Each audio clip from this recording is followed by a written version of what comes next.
Hello everyone. तो समस्त गोटे डाउट हो मोर सीट अलटमेंट आसेनी मुझे कौन करी जमती कि चॉइस फिल बेले मुझे तुमको बार बार कही सब बेले जे अधिकारु अधिका चॉइस दियो सो दैट तुम फास्ट अलटमेंट आसी जाऊ। जदि फिर भी सेमती किसी असुविधा है तुम आसीपारी ना बा तुम जो जो कॉलेज देइतल से जगार सीट गुड़ाक ऑलरेडी फिल हो सारी भल रैंक पिलामानकर तेणुक तुम एवं गोटे काम रहा तुम केवल वेट कर सेकेंड राउंड अलटमेंट आसवा पर्यंत वेट कर। जदि सेकेंड राउंड अलटमेंट न आसूची ताले हमको वेट करिया पड़े थर्ड राउंड अलटमेंट। किंतु कौन हुए ना जितेबाला किसी जिते फास्ट राउंड जो मानक सीट जिते दि जाए दे सारा पर कि तुम कौन हुए ना छुआंकर डॉक्यूमेंट किसी प्रोब्लेम आसे से सीट गुड़ाक कि किसी पिला पेमेंट कर से सब प्रोब्लेम रू सीट जिते कैंसल हो जाए से सीट गुड़ाक भैकेंट रही सेकेंड राउंड छुआ को सेटा को ऑटोमेटिक अपग्रेड होगी दिज्व।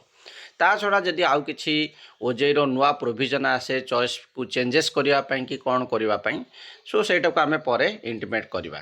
ओके जदि किसी भी डाउट अच्छी तुम ओजे रिलेटेड रे तुम फास्ट पचारि सार बुझी सार भलरे कि ओजे की इमिडिएटली कॉल कर कि मेल कर तापर जाकि तुम आगू को प्रोसीड कर ना तुम 1 ईयर टा लॉस हो।